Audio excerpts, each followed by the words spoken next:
This was just worlds apart from every other thriller that I read. This is one of my favorite chapters of a book of all time. We've got some very bright sun coming in, but we're just gonna roll with it. I rediscovered my love of reading in 2022 and read 212 books, and these were my favorites. My finger, I have 15 books on this list, but honestly, the top 5 I numbered, and those I really feel confident in the numbered order, but the rest of them could probably be swapped around. I'm not including any rereads, and if I liked a whole series, I chose one book from that series, but in those cases, it represents the whole series. I'm so excited to share all of these with you, so let's go ahead and get into it. Number 15 is The Weight of Blood by Tiffany D. Jackson. This one was really unexpected for me. This is a Carrie retelling, but it follows Maddie Washington and her time at her high school in Georgia that is having its first integrated prom. This is set in 2014, and I've heard some feedback that it seems so unrealistic that that would be happening in 2014, but Tiffany D. Jackson actually based this off of a real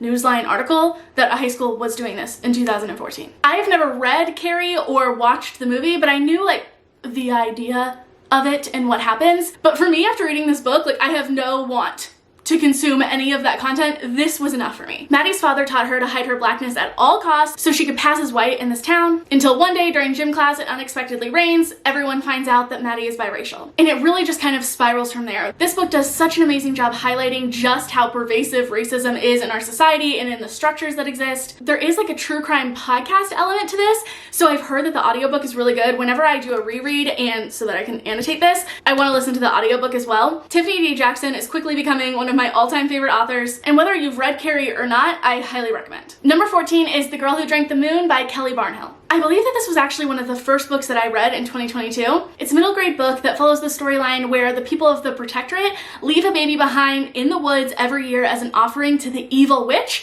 to try to save their town. Meanwhile, the gentle witch Zan travels across the woods every year to try to rescue this baby that is just left in the woods, and she doesn't understand why someone is leaving a baby in the woods every year, because come to find out, maybe she's not as evil as the town thought that she was. But one year on her way back, she accidentally feeds one of the babies moonlight instead of starlight, and that is where we follow our main character, Luna. Because Zan accidentally fed her moonlight, Luna now has all of these powers that while she is a child, it can be really dangerous for her to have because she can't control them.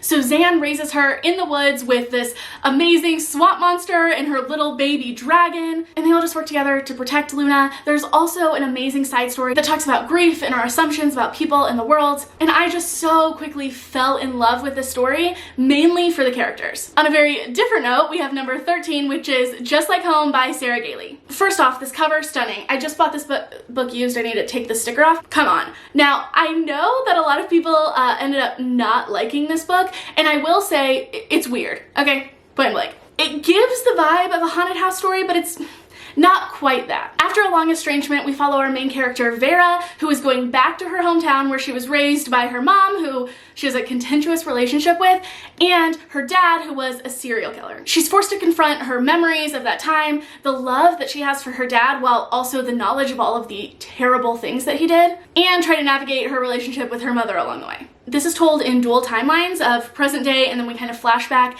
to when I believe that she was 12 years old-ish. This book just worked for me, I'll be honest. I don't usually care about atmosphere, but this book did such a good job. It was so atmospheric. I felt like I was in this house and I could feel and see all of the creepiness. I can't say anything else without giving it away, but I understand why people don't like this, and I don't know if I would recommend this to many people, but personally it was so good I couldn't not put it on this list. The light is just not working for me today, but they're not working on the house next door, so I've got to film. Number 12 is The Stars and the Blackness Between Them by Junauda Petrus. This was honestly one of the only books that I read this year that I didn't hear about it on BookTube or BookTok before I read it. I just saw this in Barnes & Noble and picked it up because I loved the synopsis, loved the cover, loved the vibes. It honestly took my breath away. I can't wait to reread this book because the prose is just unbelievably beautiful. Junauda does such an amazing job at differentiating her characters. This is a Black queer love story that has joy and grief and loss and connection and just makes you feel all of the things that our characters are feeling. It's dual point of view. One of our characters, Audrey, is a Trinidad teen who is forced to move to the United States after her mother, I believe, discovers her with her girlfriend. Her mother is very religious, so she sends her to live with her dad. Our second character is Mabel, a Minneapolis teenager who quickly takes Audrey under her wing, and then a beautiful love story starts to form. I really recommend everyone read this, but especially if you're a fan of just amazing, unique prose, this is it. Number 11 is the Nevermore series by Jessica Townsend. Now, I will say, I do not like to compare books to Harry Potter generally, but the reason that I want to make this comparison is if you are someone like me who grew up with a love of Harry Potter and it really shaped your childhood and you miss the feelings that you got from that book, 1000% recommend this series, but it's even better. Like, there is no actual comparison, but it's got that like magic school vibe. It's middle grade, but then it kind of starts to work up. There's currently 3 books, I believe, that are published. She's coming out with a 4th one hopefully here soon, but it's supposed to be like, I think 9 or 13 books, so you can spend a long time really immersing yourself in this story.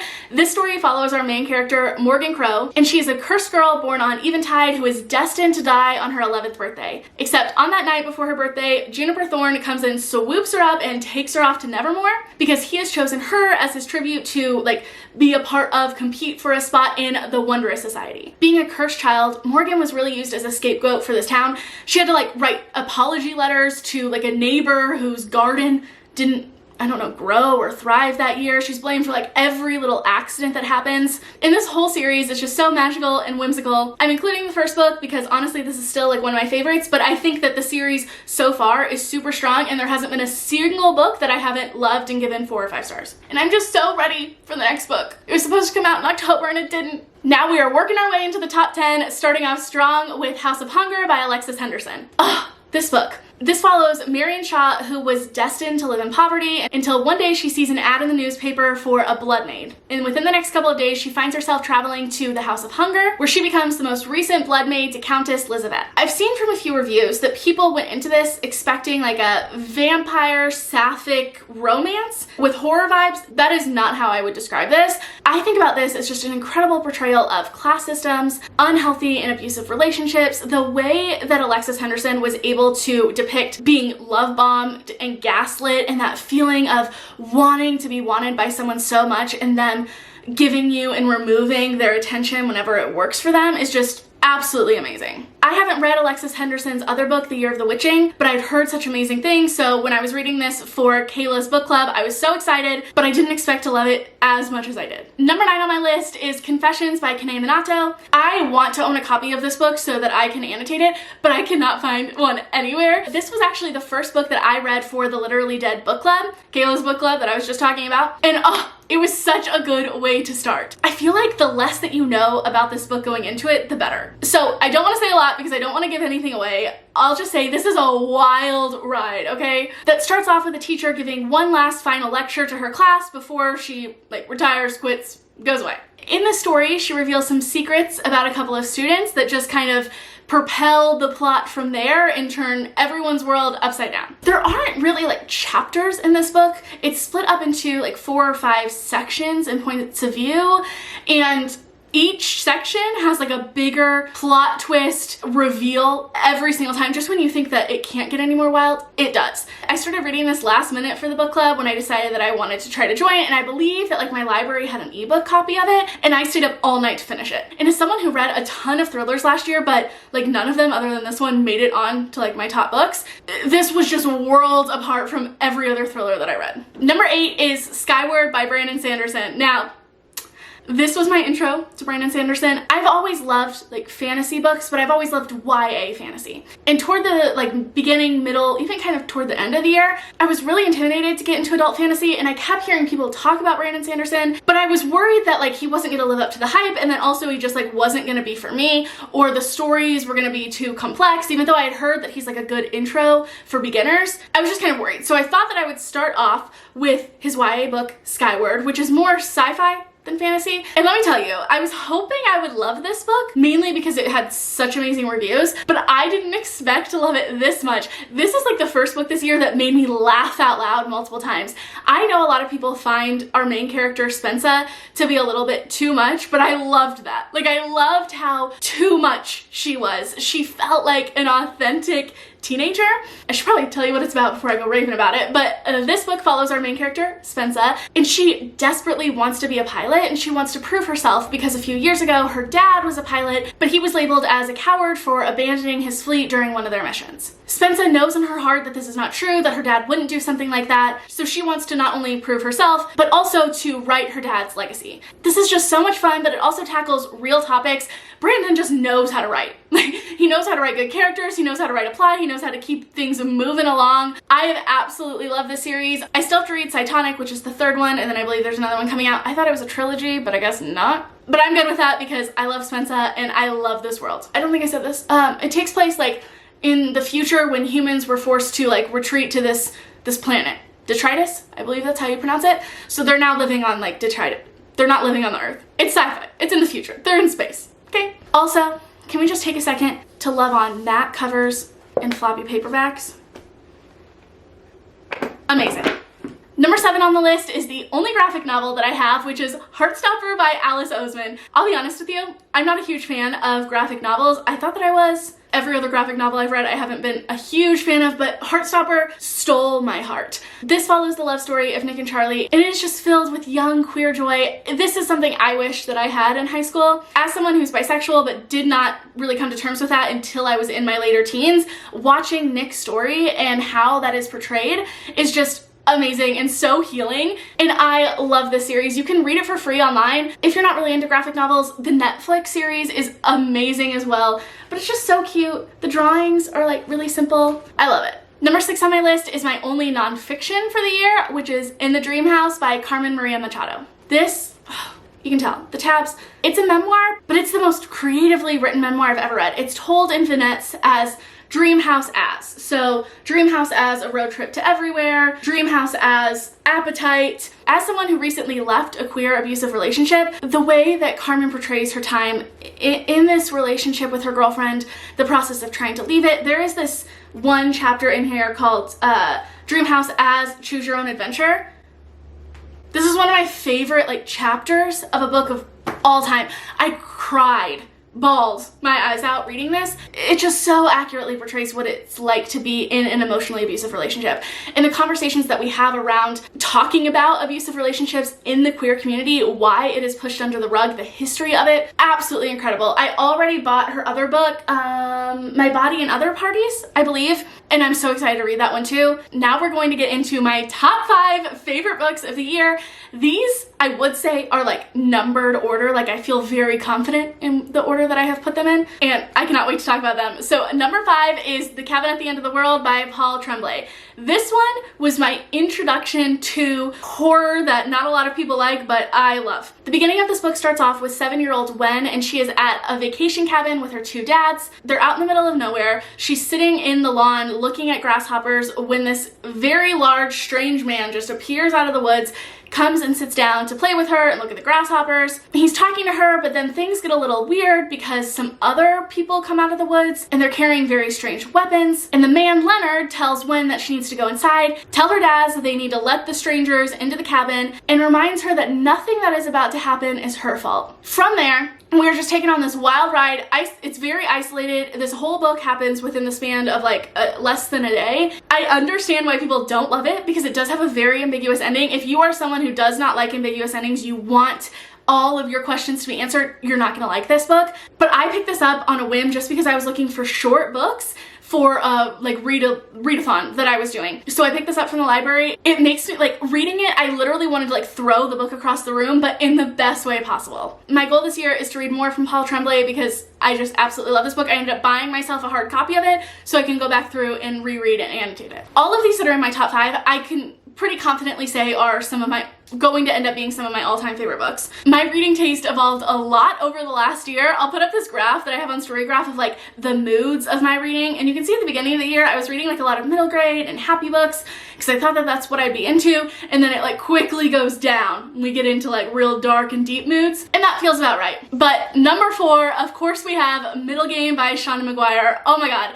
Shauna Maguire sealed herself in as one of my all-time favorite authors with this book. We'll talk about a series that made me fall in love with her originally, here in a little bit. Middle Game is so hard to describe because I've literally never read anything like it. The worlds and the ideas that Shannon creates is just mind-blowing. How someone can be so intelligent and creative and amazing with words, I will forever blow my mind. Also, I know a lot of people are really turned off by the cover of this book because of the hand, but like, I fucking love it. I think it's so cool. I don't want to say a lot about this book, but it follows our main characters, twins, Roger and Dodger, who are, quote, not quite human, but not quite gods. And it has one of my favorite first sentences of any book. Let me just read it to you. Chapter 1, failure, timeline. 5 minutes too late, 30 seconds from the end of the world. Amazing. I will say, this is a big book, which is tricky because if you're someone like me who for a lot of big books you like to read along with audiobooks to kind of keep you moving forward, the audiobook to this, it pains me. It pains me, okay? I don't know why, but the person who narrates the audiobook, a couple of the characters, like main characters that they narrate, are just, the way that they narrate them is so bad. It was so bad that I had to stop reading the audiobook and just switch to reading this physically because I was afraid it was going to make me not like the book, and I could tell I was absolutely loving it. I wish it was so much better because I would listen to it all the time. Whew, I'm getting toasty hot in here. Wow, okay. Switching gears a little bit here for number 3, which is The Wild Ones by Nafisa Azad. I read this book because Kayla talked about how much she loved it, but that it had kind of low ratings, and she thought that it was because part of this book is told in first person plural. So like, we did this, we went here.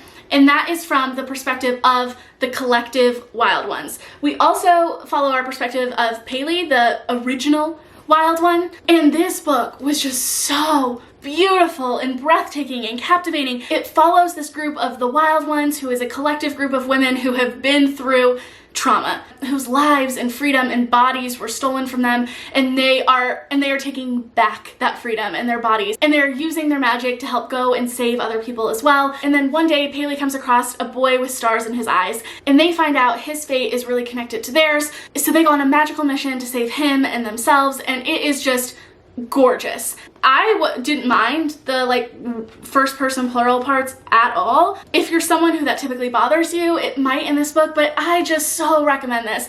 I hate that this has such low reviews and so few reviewers because it is a beautiful story of found family with so much representation. If this sounds at all like something that you're interested in, please go support this author. I love this book. Number 2 on this list is Down Among the Sticks and Bones by Shauna Maguire. This is, I believe, the 3rd book or 4th book in the Wayward Children series. The first book in this series is Every Heart a Doorway. This series was my intro to Shauna Maguire. I read this in that same month that I was doing the like month-long read-along. I wanted to read a lot of short books. I heard about Every Heart a Doorway, picked it up at my library, and instantly bought all like 7 books that were available. There's either 6 going on 7 or there are 7 going on 8, but Down Among the Sticks and Bones is my absolute favorite. I have loved every single one of these except for one. The rest of them I gave 4 or 5 stars. This whole series follows a group of children who have found doors to different worlds. They have gone to these worlds, now they have come back to ours, and Eleanor West has set up a school for these children. She had her own world,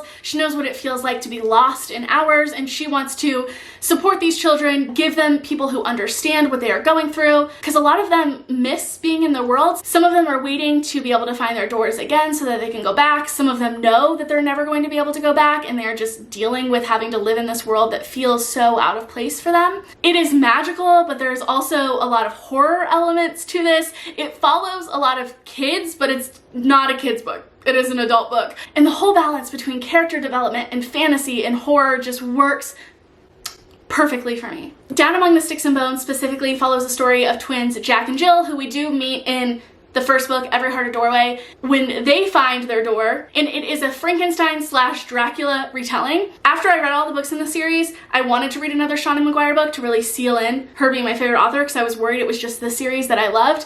And that's why I was so excited that I absolutely loved Middle Game, because, oh, just so good. There was only one other author that I found this year that I really feel like I can seal in as an all-time favorite author. And that point brings us to my number 1 book of the year, which is actually a series, which is Mistborn by Brandon Sanderson. Oh my god. Okay, again, I was really intimidated to get into adult fantasy. I've loved YA fantasy, but I was worried that it was just gonna feel, honestly, kind of like pretentious and out of touch and not my vibe. And I especially wasn't sure how I felt about like reading a fantasy book by like a white dude, because a lot of the YA fantasy that I read and why I loved it so much is that it is so diverse. But I went down to visit my dad in Florida for a few weeks and I wanted a series to read there, so I brought along Mistborn just in case. I didn't know a lot about it. I just heard that it was a good intro to adult fantasy from people, and I picked it up on a whim just to see, because I did love, at that point I had read Skyward. I knew I loved Brandon Sanderson's writing, but I wanted to see if that love that I had for it translated into his adult fantasy books. And oh my god, I read the first 2.5 while I was down there, and then on my way back on the plane I read most of it, and then when I got here I was finishing it up, waiting for the people to come and fix my heat because my heat had been out, and they arrived as soon as I was finishing the last book in the series, which is The Hero of Ages, and I was sobbing my eyes out, like uncontrollably sobbing, as the HVAC guys arrived. Zero regrets. This trilogy has elements of found family, and the magic system is incredible. It is based on ingesting different metals, and then if you have the abilities, if you ingest a certain metal, you are able to have, it gives you a certain power. Again, Brandon just knows how to write. He knows how to write worlds, he knows how to write characters, he knows how to move a plot along. I gave the first book 4 stars, but I often give the first book in series a lower rating than I give the rest, because series, it takes me time to really fall in love with the characters. I am a character gal, okay? If I fell in love with the characters, that's it for me, okay? I'm good. So it takes me a little bit longer in series, and I knew going in, I was like, I have a feeling this has the potential to be amazing. And quickly, the second and third books made this an all-time favorite series for me and solidified Brandon Sanderson as an all-time favorite author. If you're someone who's intimidated about getting into adult fantasy, I know everyone says this, but I have lived it, and I can attest to the fact that Brandon Sanderson's writing is just so accessible. I will admit, if you're someone who really values prose and lyrical, beautiful writing, Brandy Sandy's probably not your dude, okay? He is very straightforward in his writing, but that's what makes his worlds and stories so accessible. So it depends on what you look for. But honestly, I'm someone who does love lyrical, fluffy writing, and I still loved this whole series and his books. I actually loved these books so hard that I originally read the original US versions of the mass market paperbacks, and literally pages were falling out of them as I was reading, because I was just like, I just loved it. I was reading it next to the pool, I was taking it everywhere with me, I was throwing it in my bag. So for Christmas, I asked for the UK paperback version, so I would have pretty versions on my shelf, and I just love it so much. So that is it for my top 15 books of 2022. I just had the most magical time rediscovering my love of learning in 2022. I lost it along the way. When I was little, I used to love to read. Even in high school, I would come home after a full day of school and read like a whole book. I loved reading, and then that really got stripped away as I got later years into high school and then into college, as everything I was reading was like something you were forced to read, and it took a lot of the joy out of it. So this year was really about me finding that joy again, and I'm so excited to share that joy with all of you. Please let me know down in the comments if you've loved any of these books or what your favorite books of 2022 are. Thank you all so much for watching, and I'll see you next time. Bye.